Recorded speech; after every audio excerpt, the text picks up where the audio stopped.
Before I get started, I just need to say that some of this footage got corrupted, so if it's a little bit inconsistent, it's because I've had to reshoot it a few times. So that's just a fair warning before I say anything about the actual video. Having said that, this is a video about video games. I'm assuming everyone here has at least a passing interest in video games, or else I don't know why you'd be here, but okay. This video specifically is about the genre that I think is the best genre in the fight.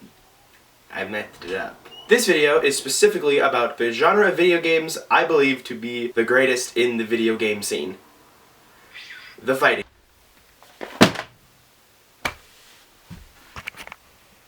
Fighting games. A fighting game is typically defined by a game where two players take control of a character or a team of characters to fight in a 1v1 or 2v2 or 3v3 style game where the goal is to get your opponent down to 0 HP. Now that's a very bare bones definition of what a fighting game is. You can break it down in a lot of easier or more complicated ways, but I think that's the easiest way to understand it to really get a sense of what we're going to talk about. There's a few games I'm going to talk about specifically, but I think it's important to bring up the genres that these games are going to fit into, and I specifically have 4 to talk about. Okay, the first genre I'm going to talk about can kind of be broken up into 2 separate genres, and that's the 2D fighter. The 2D fighter is defined by a game in which you play on a flat 2D plane, and you have 2 ranges of movements, up, down, left, and right. That's pretty much it. These games are able to have 3D graphics and characters, but 2D is just what describes the plane they're played on. So you don't move into the foreground or the background, it's just up, down, left, and right. And I guess diagonal when you jump and stuff, but... Now, since this genre is split into kind of 2 defining types, the first of the 2 is the games that are going to be more focused on ground-based combat. These games are not usually going to have as much of a focus on long, flashy combos or air combos. These are going to be mostly on the ground, short and sweet, maybe 5 to 8 hit combos. These games are usually going to be more straightforward than other fighting games that use more air combos and assist-based moves. So these are kind of the easiest ones to get into at the start, I would say. The biggest games in this kind of subgenre are Street Fighter, Mortal Kombat, and Guilty Gear. The next of the 2 genres is the tag fighter, which I think is my favorite genre. In these games, you pick 3 characters at the start of a match, and in the actual match itself, you can swap these characters out. You can use them as assist moves to extend your combos. You can switch to one of them to control them primarily. There's a lot of expression and combo potential that comes in these games because of the multiple characters that you can use, which is kind of why these games tend to be a little bit more difficult, because it's a lot harder to learn 3 characters and their assists than it is to learn 1 and their basic moves. These games are going to be pretty flashy most of the time. These games are usually pretty stylized, at least in terms of the ones I've come across. Long combos, air combos, lots of combo potential in these games. These games, I think, are harder to get into than the ground-based games, like I said, but I think they're overall more fun and more long-lasting. Some of the biggest in this genre is going to be Dragon Ball FighterZ and the Marvel vs. Capcom games. This is also going to include the BlazBlue games and the upcoming Invincible vs. game. Now next up is the 3D fighter. These games throw in an extra dimension of movement to the game. So instead of just moving forward, backwards, up, and down, you can also step into and step backwards into the foreground to move around the opponent. So you can kind of end up going in like circles. It's super cool looking. As a result, these games are usually going to be a lot more difficult to play. These games are going to have tighter combos, more advanced gameplay techniques. It's also going to include combos that are short and long, and they're going to be really technical and a lot harder to pull off than normal combos in other fighting games. More complex inputs are usually in some of these games as well. I'm not explaining what input is, actually, no. These games are called the hardest genre to learn. The biggest in this scene are the Tekken and the Soul Calibur games, and it also includes the Virtua Fighters and the Dead or Alives. You get the gist by now. It's another day. New shirt, new day. It's been like 2 weeks at this point. Okay, so the next genre we're going to talk about is going to be the platform fighter. This genre is dominated by particularly one franchise, and it's not Brawlhalla, it's Smash Bros. Because of course, it's Smash Bros. Come on. You all know Smash. So the thing that's fun and unique about platform fighters is going to be the movement and the freeform combos you can do. It's very movement focused, considering the fact that it is a platform fighter.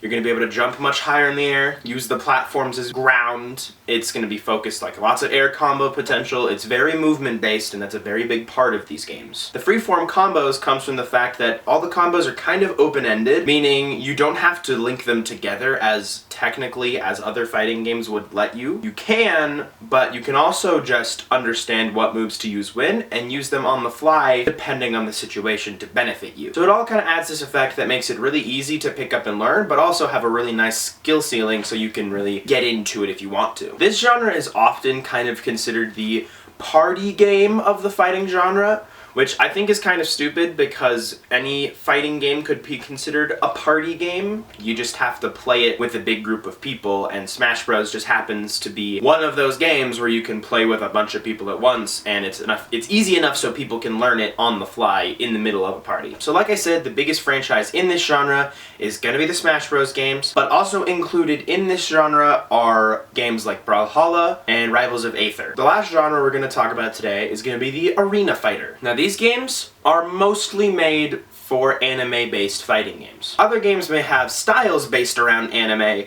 but these games are usually where games based on an anime franchise are made. These games are going to be the most different from your traditional fighting games. They're going to play a lot differently.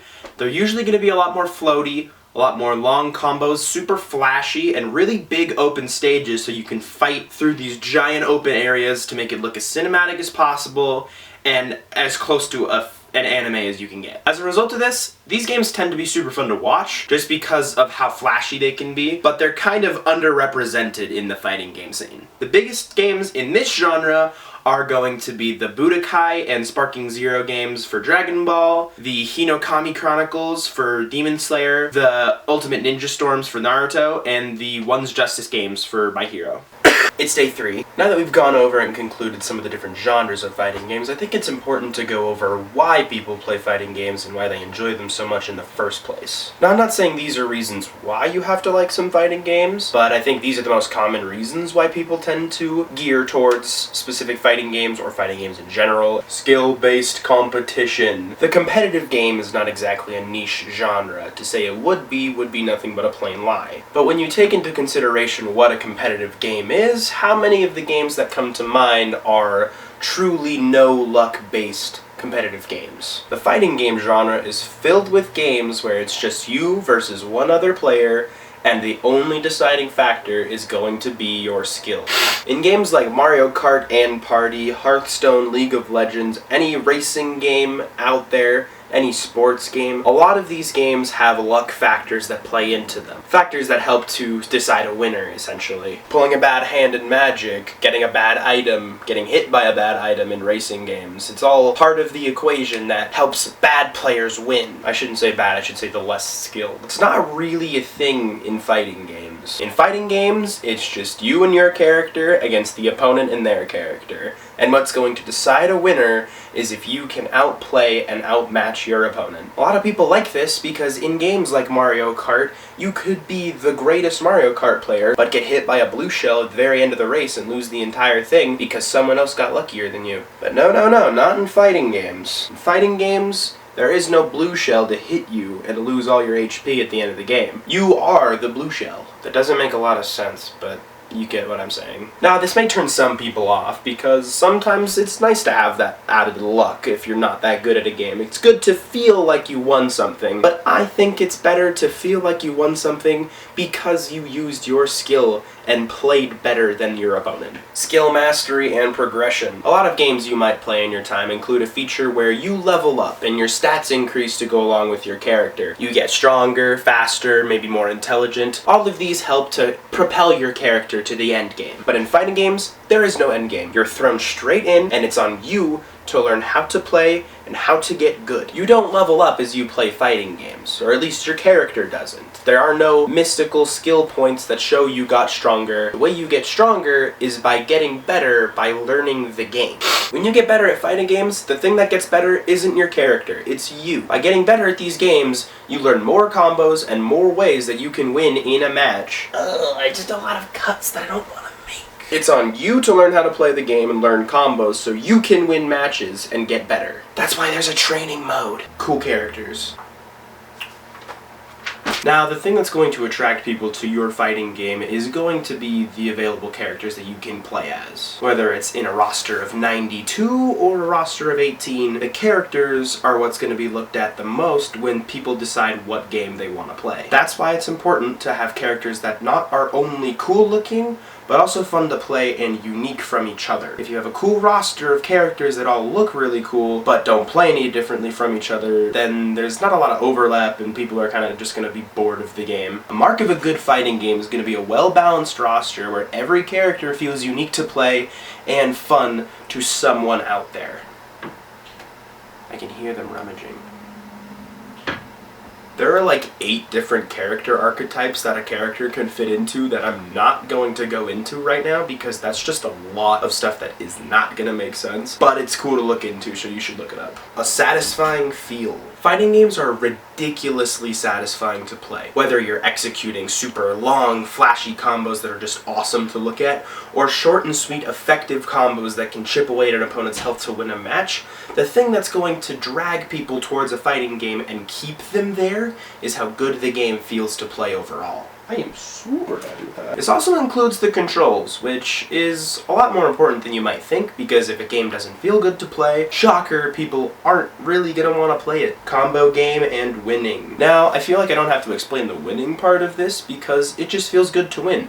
It feels good to be good at something, and it feels good to show other people that you're good at something. I already kind of touched on the combo stuff, but the effect that people like to call it is the hit buttons and watch cool shit happen effect. That's not the actual term for it, but that's what I like to call it because it makes the most sense. Speaking of combos, your combos don't have to be super long and flashy. That's what's going to drag people to look at them, but short and sweet ones are also just effective. People really like making combos. You'd be surprised how many people sit in training mode for hours developing their combos just to show people them. There really is no feeling like pulling off a combo that does either a ton of health and wins you the match, or no health but looks ridiculously cool. Hype moments and memorability. How excited do you get when you watch 2 teams compete in a sport and the match is down to the wire and the buzzer rings and one team wins miraculously?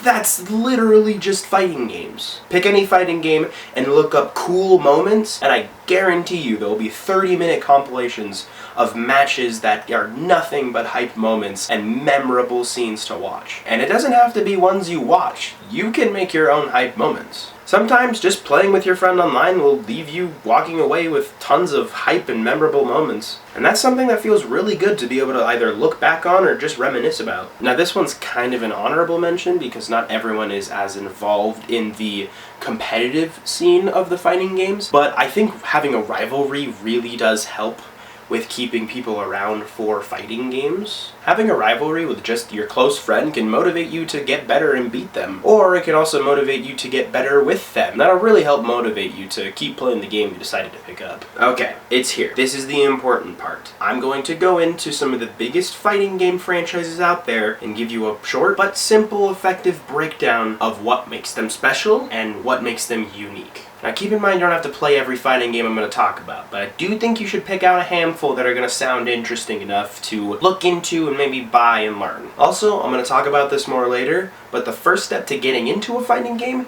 is to pick the one that you think you want to learn. And by doing that is just as simple as picking the one you think looks cool. So just keep in mind some of these games. Gonna have a few to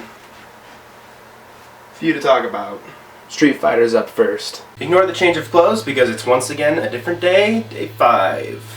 Okay, so Street Fighter. This game is obviously the poster boy for the fighting game genre as a whole, I would say. Whenever someone says fighting game, usually the first thing your brain goes to is going to be a Street Fighter game. The Street Fighter games are all filled with unique characters who all play pretty differently to each other, a lot of which really helped push forward different character types into the realm of fighting games as a whole. If Capcom didn't make Zangief, there really wouldn't be as big of a focus on grapplers in fighting games as there is. Now the Street Fighter games are all pretty straightforward to play. These These games are going to be filled with short combos, usually 4 to 5 hits long at the most. These games also aren't going to be filled with incredibly hard mechanics to learn. It's made so that the person who doesn't know anything about fighting games can go in and pick one up really easily and learn as their first. They don't call it baby's first fighting game for nothing. Street Fighter also has the benefit of being a franchise. It's been around since like the early 90s, so that really helps keep it in the limelight. I think if you're going to get a takeaway from any of the games on this list, one of the best games to start with is Street Fighter 6, even if it's not my personal favorite. It's just very beginner friendly. Some of the best modern Street Fighter games include Street Fighters 4 and 6, and then some of the best old ones are going to be your Street Fighter 2s and your Street Fighter Third Strike. On to Mortal Kombat. Okay, what I believe to be my favorite and best fighting game out there. Now, Mortal Kombat is probably the series that comes to mind second when you think of fighting games. It's been around for almost as long and has a lot of unique things that separate it from the Street Fighters. Also, fun fact, it created the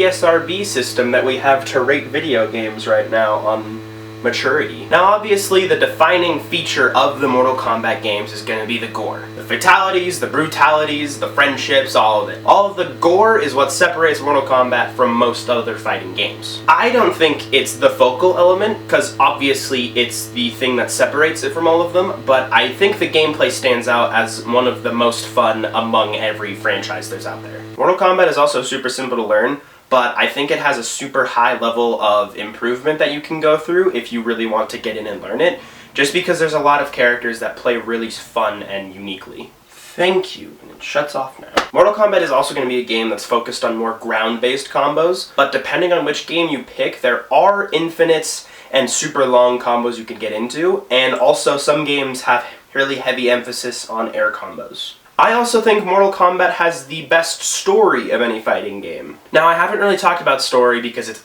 not that important at all. Most people aren't going to be playing a fighting game for the story, they're going to be playing it for the fighting. But it is there, and I think Mortal Kombat has the best one. Now, it's going to vary a little bit based on what consoles you have available, but I think the best modern Mortal Kombat games are going to be Mortal Kombat X and Mortal Kombat 1. And Mortal Kombat 9 back on the PS3 is also really good. In terms of older Mortal Kombats, you can't go wrong with Ultimate Mortal Kombat 3. Tekken's up next. Okay, Tekken's gonna be the first 3D fighter that we talk about today. Now, it's obviously the most iconic 3D fighter because it was not exactly the first, but it was really the first giant one to hit the scene. Tekken is gonna be filled with combos that are long and short, but extremely technical and hard to pull off. Each character has a move list of like 100-something moves, and the inputs aren't going to be easy for them. There's a reason why people call Tekken one of the hardest fighting games out there. I will also say, I do think Tekken has some of the best visuals in fighting games, at least in terms of the newest ones. Now, this isn't really important, but I will say if you take the time to get good at Tekken,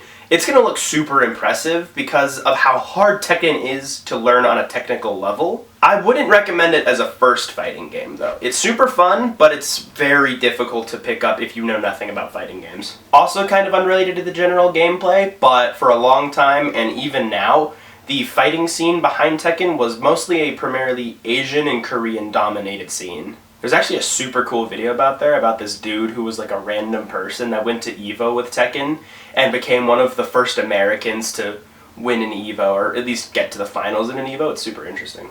I think the best modern Tekken is going to be Tekken 8. It's the newest, it's the prettiest, and it has a super fun character customization feature where you can make basically any character you want. In terms of old ones, the ones I hear commonly are the best ones are 3, Tag Tournament, and 5. So, if you really want to go back and play them, start with Tekken 3. Next up is Guilty Gear. Alright, before we get into this, if you're going to take away anything from this next segment, it should be that this is the game you should buy. Guilty Gear is quite possibly the most stylized fighting game I have ever played. It uses 2D characters to fight on 3D backgrounds, so it achieves this really anime-esque aesthetic that just looks extremely pleasant to look at. But that's not the only thing that makes it good. It has super fun, unique characters where you can never really pick which character you want to play because they all look so unique, and they all play completely differently too, so it's really fun to just pick random characters and experiment with them. It's also quite possibly the easiest fighting game to just pick up and learn, because the mechanics are super simple, and you don't have to use all of them to be effective at it, but there's a lot of high skill mechanics that you can learn to really elevate your gameplay as well. Combos are a nice mix of length. They're not going to be super short like the Street Fighter games, but they're not going to be extremely long like games we'll get into in a little bit. So you achieve this really nice mix of feeling good, looking good, and playing good. All in all, it just kind of makes Guilty Gear one of the best fighting games to start out with and keep playing long term.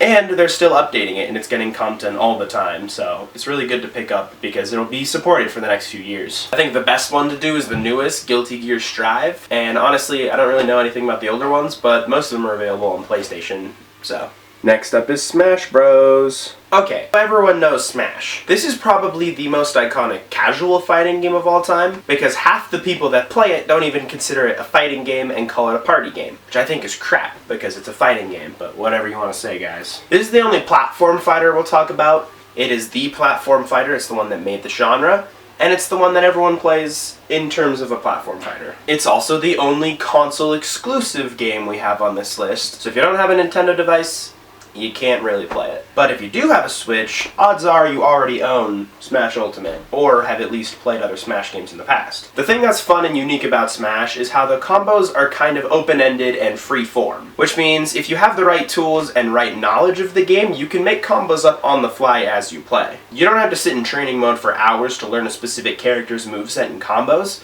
Just as long as you know what moves are applicable when, you can kind of come up with whatever works. It's also heavily movement-based, which is a mark of the platform fighter genre as a whole, so having good mobility is a key aspect to being effective in Smash. Other things I can say about it is that it's the greatest crossover in gaming, at least widely considered by most people that play it. You know, there's not a lot of games where you can have Sora fight Minecraft Steve, or Sonic and Mario, or Solid Snake and Cloud. You know, there's a lot of characters, and it's probably the biggest roster in fighting games.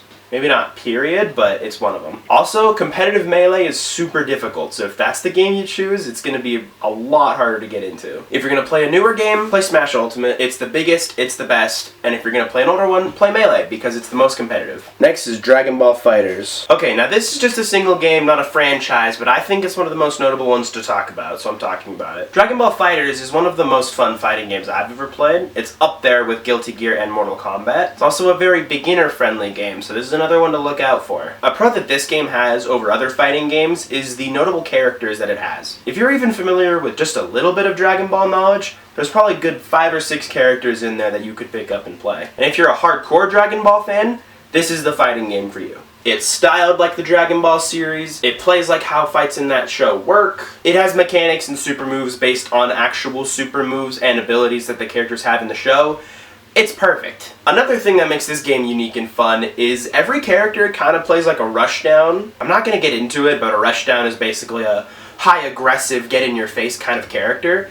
So half the roster is just that. This is also the first 3v3 fighter we'll talk about, so you pick 3 characters at the start of a game, and you can switch them out during the match if you need to. There's also the chase and the key system. The key system is going to give nearly every character a universal projectile and projectile-based moves. Super useful for zoning out characters and keeping your opponent at bay. And then the chase system, which helps lead to really fun air combos. All in all, perfect game for the casual and competitive player. Highly, highly recommend it. Now the Marvel vs. Capcom games. Woo! Marvel vs. Capcom is widely considered by many people to be one of, if not the greatest fighting game franchise of all time. Now, every game is a little bit different, but I would say the 2 biggest ones to talk about are Marvel vs. Capcom 2 and Ultimate Marvel vs. Capcom 3. Now, MVC2, which is the abbreviated term for Marvel vs. Capcom, is considered to be the greatest fighting game of all time. If we're going to just stop it there, if you want to pick one single game to play because you think it's the best, this one right here is going to be one of the best considered games. It's got beautiful sprite work animation, it's got incredibly technical tight gameplay, but also a lot of room for free experimentation. But if you want to get into it competitively, the problem is that there's going to be a lot of dominated characters because this game isn't super well balanced. It's ridiculously fun, but the balance is kind of all off. Now, this game also has an incredibly high skill ceiling and a somewhat medium skill floor, which means it's kind of hard to get into at the start just because of how some of the mechanics work and how fast and tight the gameplay can be. And the skill ceiling is even higher because of how difficult later characters can be. These games also have giant iconic rosters, taking Marvel characters and Capcom characters and smashing mashing them together to be 3v3, and it's just perfect. Marvel vs. Capcom 3 is a little bit different because it's still 3v3, but instead of being sprite-based, it's 3D graphics, so it's like 2.5D because it's still played on a 2D plane. But Marvel vs. Capcom 3 has an incredibly unique and good-looking comic book art style. It also has some of the weirdest characters in fighting games, like Phoenix Wright, who uses like court cases and objection words to fight his opponents, and Amaterasu, which is the dog from Okami, and it just plays like a dog, and Deadpool, who literally uses the super bar to be one of his like meter kills. It's great. This game is also like $12 on PlayStation, so I definitely recommend buying it on sale. Lastly is the Soul Calibers. Now I will say I'm not the most educated on the Soul Calibur games, but they are 3D weapon-based fighters. When I say weapon-based, what I mean is that every character has a different play style because they all use unique and separate weapons from each other. One character will be based around using like a katana, and the next one might have like dual fans that they use to attack their opponent. I know that the later games have super customizable characters similar to Tekken 8, but it's honestly pretty hilarious, and it's a little bit more in-depth because you can customize their moveset a ton as well, because you just pick the weapon that they use and then that's the moveset that they're basically modeled after another character for. It's super cool though. I will say, if you're gonna pick if you really want to get into the 3D fighters, this is probably easier to get into than Tekken by a little bit, but it is a little bit more niche of a franchise compared to Tekken. I would say it's pretty important to talk about because Soul Calibur 1 is the second highest rated video game of all time, right behind Ocarina of Time. And Soul Calibur 2 is considered one of the best fighting games ever as well. So the older Soul Caliburs have high marks. If you want to get into Soul Calibur, the most recent game, Soul Calibur 6, I hear is pretty good, and 1 and 2 are the best of the older games. Now, that's all the ones that I know the most about. I would say those are some of the biggest franchises, as well as some other big franchises that I just don't feel I'm well equipped to talk about. Some of those franchises are going to be your Killer Instincts, your King of Fighters, and Fatal Fury. Those are kind of both in one. Dead or Alive, the Virtua Fighters, those are both 3D fighters. Samurai Shodown is another one that I hear good things about. And then Skullgirls, it's a 3v3 fighter, but you get to choose how many characters you actually want to use. So if you wanted to use 3 fighters, you can pick 3 fighters that are all going to be a little bit less powerful, or you can pick 2 and both of them are going to be a little bit stronger, or you can go in with just 1 and it's going to be a lot stronger than if it was in a team of 3. But other than that, I don't really know anything else about it. So we're done talking about specific franchises, and this is where I was planning to leave this off, but I think it's also important to give a little explanation and a little bit of a guide, you could say, as to how to get into a fighting game. I've talked a lot about why you should play fighting games, but I haven't really talked about how you should start playing those games. So that's what this next segment's going to be about. Introducing Nixon's few-step guide to how to get into fighting games. I say few steps because I haven't actually planned out how many there are going to be yet. 8 steps. It's going to be about 8 steps. So the first step is going to be to decide you actually want to do it. Now, this kind of sounds obvious, but you don't want to force yourself to play fighting games if you really don't want to. If you sat through this almost 30-minute long video by this point and have decided you don't want to play fighting games, there's nothing I can do to stop you, so just don't do it. But if you do want to do it, decide you want to do it and make the commitment to do it. Stay committed. Stay determined. Step 1, or I put that first step as step 0, so that was step 0 because it's kind of obvious. Step 1, the first real step, is going to be to pick a game. So the easiest thing I can say, there are 2 ways that you can do this. You can pick the game that's the most popular right now. If you want to focus on being good online against people, this is going to be the better option because usually sometimes if you pick older games, they're not going to be as supported. Not many people are going to be playing them. So if you pick the game that's popular right now, there's going to be a lot more people to jump into to learn with. Games like that are going to be Street Fighter 6. Guilty Gear Strive is going to be one of those games, still getting updated, new characters. And then when they come out, the Invincible fighting game and the new Marvel Tokon fighting game is going to be 2 of the biggest ones to get into, I think. And the second way to do it, which is my personal favorite way, is to pick the game that looks the coolest. Pick the game you want to play. If you don't want to play the new games that are coming out, don't play them. Pick a game you actually want to play and actually want to learn. It'll make it a lot easier to keep playing because you want to play it. Now that you've picked your game, step 2 is going to be to pick your character. So there are kind of 2 ways to do this. It closely follows the actual picking of the game itself. But if you want to get into it, you can pick a character that's easy, someone that's bare bones, someone like Ryu, someone like Soul Bad Guy, to learn the game, right? Easy characters to learn the mechanics, because maybe the character you really want to play isn't the character that you're ready to play yet. Maybe the character you want to play is a super complicated setup character or a really technical grappler, and you're just not ready for that yet because you don't know the mechanics. Or you can say screw that and just play the character you want to play from the start and learn by trial. Trial by flame. That's what I like to do because I want to play the character that I think looks cool, and if he's hard or if she's hard, I'm just gonna figure it out. Just get good. It's more fun if you do it like that, but I can understand doing it the other way. Step 3, now that you've picked your character, is going to be to do every tutorial the game has. It's gonna be boring, it's not gonna be that fun, but you're going to want to do every tutorial. If you don't know the basics of a fighting game, you're not going to know how to play that fighting game. When I started playing Guilty Gear, I just picked it up because it looked really fun and I liked the characters, and I just